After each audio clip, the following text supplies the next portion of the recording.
Welcome, everybody, to another edition of Tidal Flooding Talk, brought to you by the New Jersey Coastal Coalition in partnership with Tri-X 57 News. I'm Joe Martucci. We have a Exit Zero version of Tidal Flooding Talk. We go down to Cape May, where we talk with Patricia Gray Hendricks, who is a realtor. She will be the president of the Cape May County Board of Realtors as well. She was a deputy mayor in the town and has taken courses in floodplain management. So not only is she selling and buying houses for her clients, but she's also very knowledgeable about the flooding and how to communicate that. So we're really looking forward to this episode. I hope you are too, on another edition of Tidal Flooding Talk.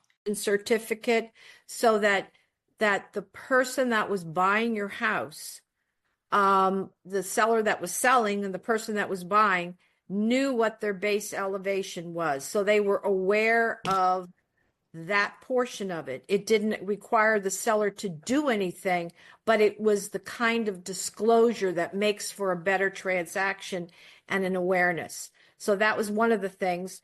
The other thing is, I have to say, it was probably part of more or less the drive of my husband, but I was involved in that as well. The advocacy for the preservation of Sewell Track, really all about environmental conservation, making sure that they were interveners in the longest New Jersey suit. And in the end, DEP in the state of New Jersey purchased 100 acres in Cape May between the back of the Coast Guard base up towards the Christian Admiral, which is our sponge. And during Sandy, it really helped us. And instead of building houses, that is going to be undeveloped land. And the state purchased it for $19 million. We hear about stakeholder, and there are a wide variety of stakeholders in different professions and businesses within the Coastal Coalition. What is involved with being a stakeholder? Like what goes into your tasks with the Coastal Coalition, and do you encourage others to perhaps join the coalition and become a stakeholder like you? I think the one requirement is that you have to be committed to it, because there's a level of commitment. You have to bring some knowledge. I also think that it's a question of, I think that the Coastal Coalition has done an excellent job in creating a cohort of stakeholders already, whether it's insurance, whether it's institutes, other nonprofits. That's great. But my job as a stakeholder is to take this knowledge and these initiatives back to my Cape May County Board of Realtors, which I am the president-elect. So in January, I'll become the president for 2 years, and let these realtors know what is being done. And we try to do that through government affairs committees. We try to do it through seminars. So we want people to know. It's not safe not to know, and it's not good not to know. Just give people an idea. Who are some other stakeholders that are in the coalition in addition to you? Jacques Cousteau Institute, Tom Heisman's Insurance. I'm trying to think of some of the others. Now you got me to the point where I'm a little forgetting here and there. I got you on the spot. You did. I did. Oh my gosh. Sorry. That's all right. I know the Press of Atlantic City was a sponsor, was a stakeholder right. at one point in time. And there are some consulting groups that are, they all bring something to the table. And some of the consulting groups are former FEMA employees or DEP employees. So there's still that connection. It's an important connection. When a year ago last March, when suddenly the property seller's disclosure became law that you had to do it when you listed a house. It had never been that way before, even though it's that way in so many other states. You would not believe the amount of people, whether it was floodplain managers or people that were in the insurance business. They wanted to know what it was all about. And so they kind of turned to me and I kind of explained everything for them and then provided documents so that there was a clearer understanding. Awesome. Now, All right. Patricia, I'm sorry, Joe. Well, you know what? I was going to take, I think we're at break time. So we'll take a brief break. Okay. And then on the other side, we'll come back with Patricia. You're listening to Tidal Flooding Talk. Thanks to the New Jersey Coastal Coalition, your flood insurance bills are lower and your streets safer from the reality of flooding. Since beginning in 2013, we build more resilient shoreline communities. Our member towns develop and share in best practices that anticipate future concerns and create flooding solutions. From our town-specific free web app for flooding information to our weekly Tidal Flooding Talk show, we focus on flooding 24/7. Visit www.njcoastalcoalition.com for more.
Hello, everyone. Welcome back. You're watching Tidal Flooding Talk. We're with Patricia Hendricks here, and I was just about to ask her a question regarding her real estate background. You know, in your profession, do you ever find that people may be resistant to, facing the facts that we are in a flood-prone area?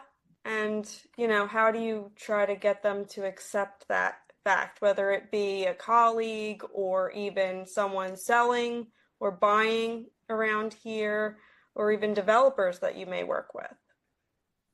Well, I think that it's something that we can't deny.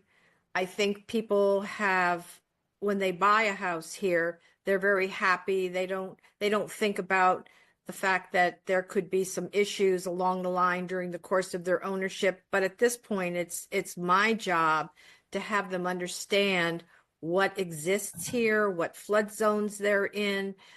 It's all about disclosure. And at this point, they have to understand that many coastal towns cost a little bit more to maintain. There's, of course, there's flood insurance. There's home insurance.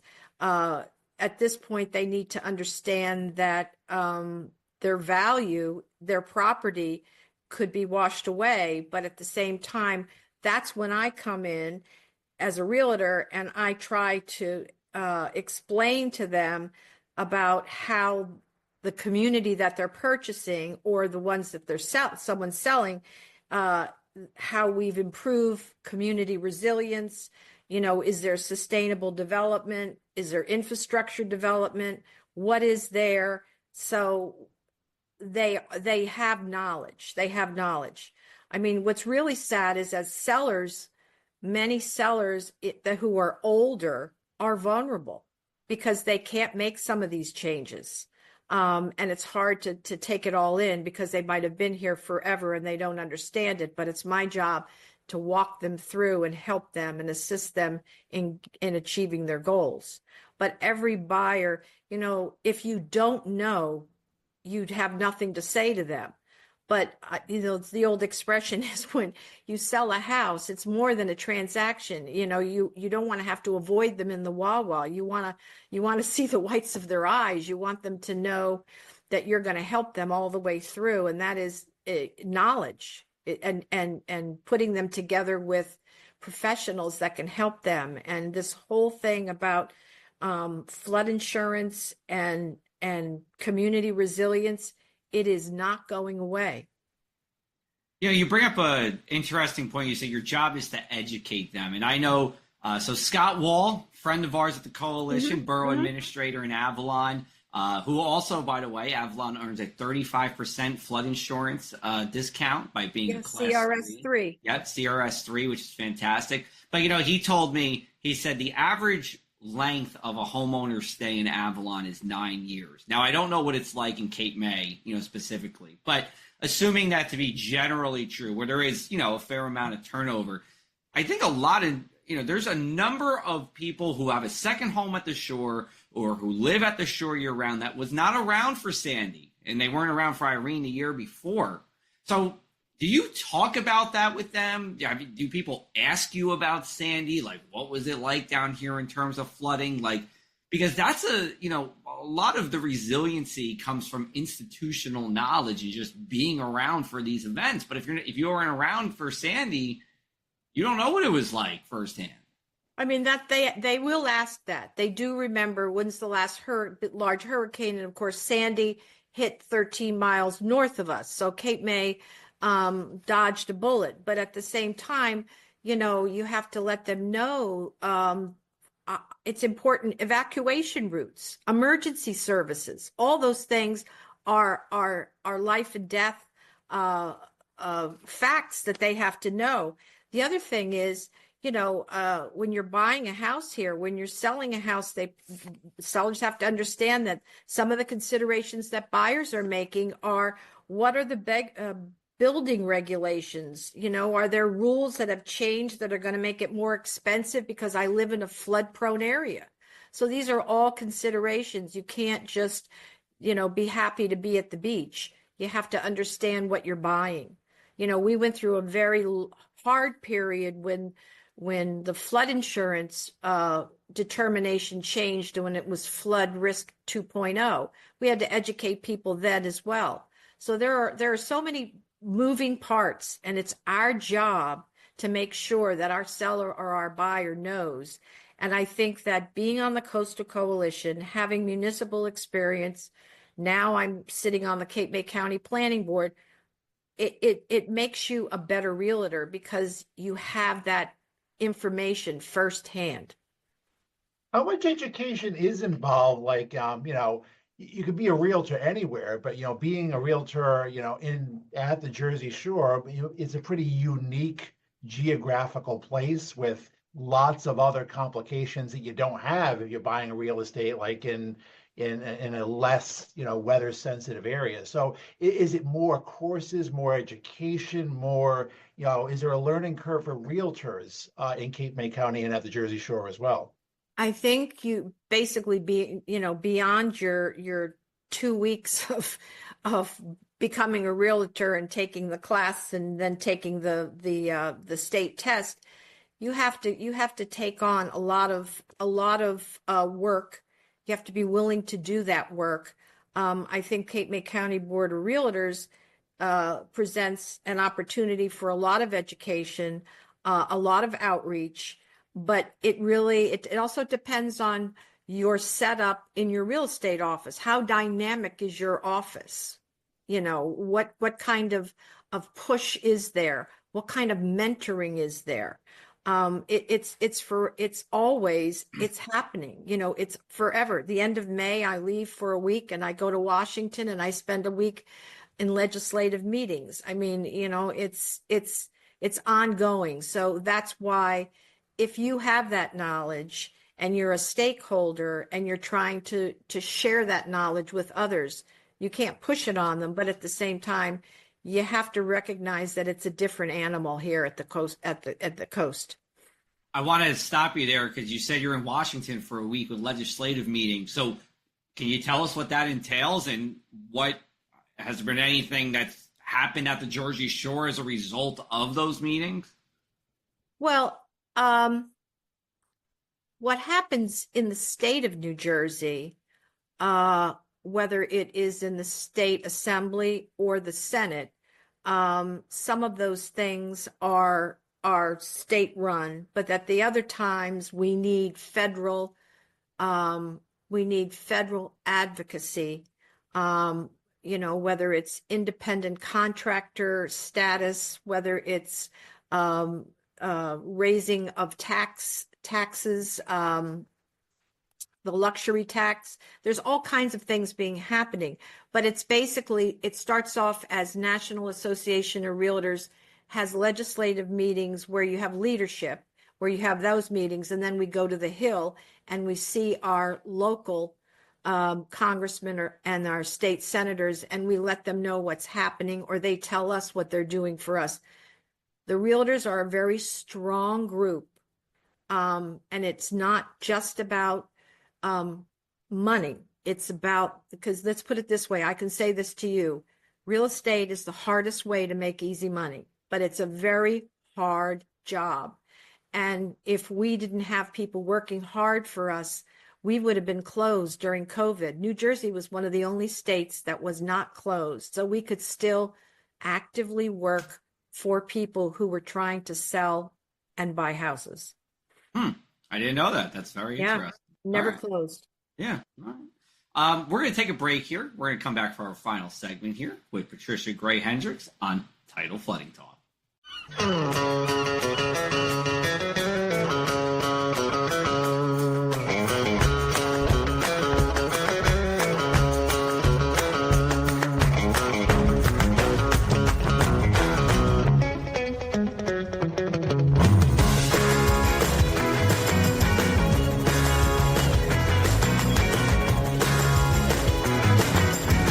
This is what the Down Beach Seafood Fest is all about. It's about community, it's about friends, it's about culture, right? The food culture in Atlantic County is rich.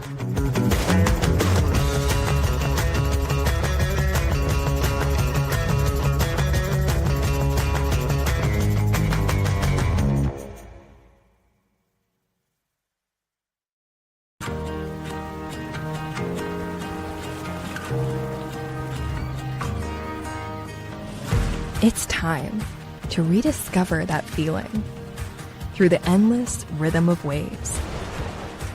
You know, that feeling where you deserve to be celebrated.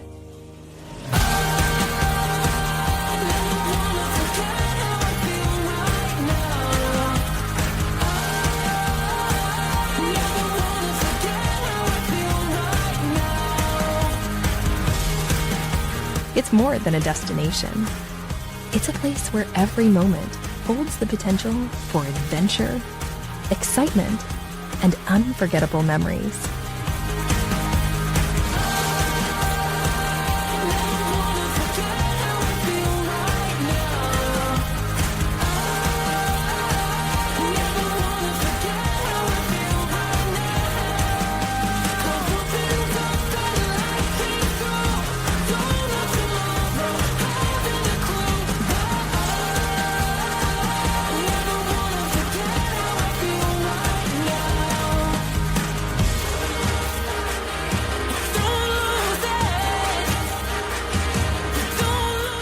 Visit Atlantic City, where every celebration is unforgettable. That feeling never stops.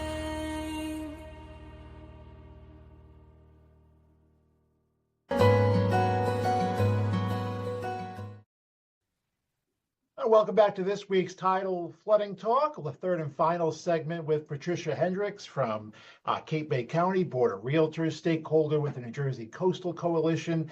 Patricia, I have a question for you. You know, talked about the education involved with realtors, and you deal with home buyers and home sellers, you know, as a realtor.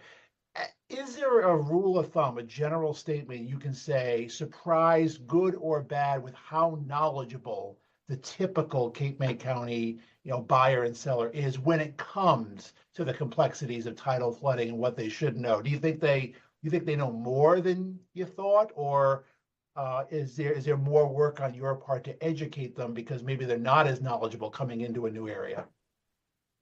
I think they might know something, because many of them, for example, know that they pay flood insurance. But it's my job to make sure that I bring the seller through the entire transaction. Some of these sellers are selling a house that they have lived in for 20, 25 years. And in terms of buyers, they're coming to us from all different areas, and not all those areas are aligned with any coastal concerns. So I can't assume how much they know or that they know it all. I just have to make sure that during the course of my working for them and bringing them through the transaction, whether it be selling or buying, that I am constantly working through every single element so that there are no surprises. And I think that that makes them feel better about a house that they're owning, that they can go forward and know that there's a plan. They know what to do. Even simply telling a buyer, by putting in flood vents, a flood vent costs approximately $500 or $600 each.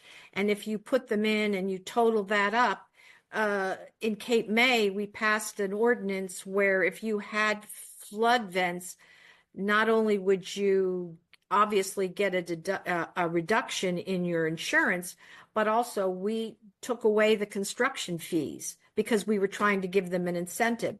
So if you look at things like that, people don't always see that value. But if you spend this now, this is over a long period of time, your insurance is going to be cheaper and it pays for itself and you're better off. The stability of your house. But I can't assume anything. I always make sure I just go through my whole protocol, whether it be sellers or buyers. Gotcha. Now, switching gears to your planning board role, how Yes. much do you think that your flood knowledge and your involvement in the New Jersey Coastal Coalition, how much does that help you with making planning board decisions? I've had 2 planning board experiences. One was I was the Class C planning board member for 4 years on the Cape May City Council. That is very site review, site development, project development, local, where you had to look at anything and everything. Cape May County, you're really sitting down with the engineer and the planning director and other team members, and you're looking forward and you're looking at the development, the site reviews, whether or not there are easements, whether you're talking about roads, whether or not there's site triangles, all those kinds of things. It's a different element, but I think I understand it more. I understand their concerns. I understand what the engineer's looking at. So, it's funny, COVID did so many things. And one of the things that happened to me was all this stuff was online. So what I did was I started taking floodplain manager courses. So I took a somewhat downtime, and I turned it into, I didn't take a test and I'm not a certified floodplain manager, but it makes me a better realtor. It makes me understand what they're talking about in each coastal coalition meeting. I feel as though I can be a vital member and also give that information back to my fellow realtors. Patricia, one last question for you here, and we have about a minute. The NJ Real proposal from New Jersey Department of Environmental Protection, amongst other things, the main thing with this is that base flood elevation would rise 5 feet, and any new construction would have to abide by that. You're shaking your head, so you're obviously familiar with it. I don't know how much you want to say or don't want to say, but I just want to turn it over to you because I think it's, real estate, Cape May, you're in a beach town. This is going to have some impact, at least, on the area. Oh, yeah. I mean, the main concern is costs and challenges that are going to be associated with the compliance, particularly for homeowners. The DEP commissioner was in the budget for meetings yesterday with the Senate. There's still all this debate. How are they going to enforce it? You don't have the staffing to manage it. And of course, Commissioner LaTourette assured everybody that everything was going to be all right. But for the homeowner, you got increased costs, permitting challenges, flood insurance. These are all things that you think about anyhow at a coastal town. But only thing I can say is homeowners, and that's what I try to do with them, stay informed, flood-proof your house as much as you can, be as energy efficient as you can, be on top of your insurance. But the other thing is I'm going to be looking, and it'll be interesting to see how the election for governor impacts the direction of NJPAC, because I know this is a legacy piece of legislature. And I think that it's going to end up in the courts. So it's a wait and see. Yeah, it's I feel like many conversations we've had and I've had, people are anxious about what it means. Some people like it, some people don't. But at the Jersey Shore, it's just, a very big factor in what we do here at the coalition. So we'll turn it to a lighter note here. Patricia, we'll start with you. We are going to end as we do every week, which is the one thing you can't stop thinking about, coastal flooding or otherwise. The floor is yours.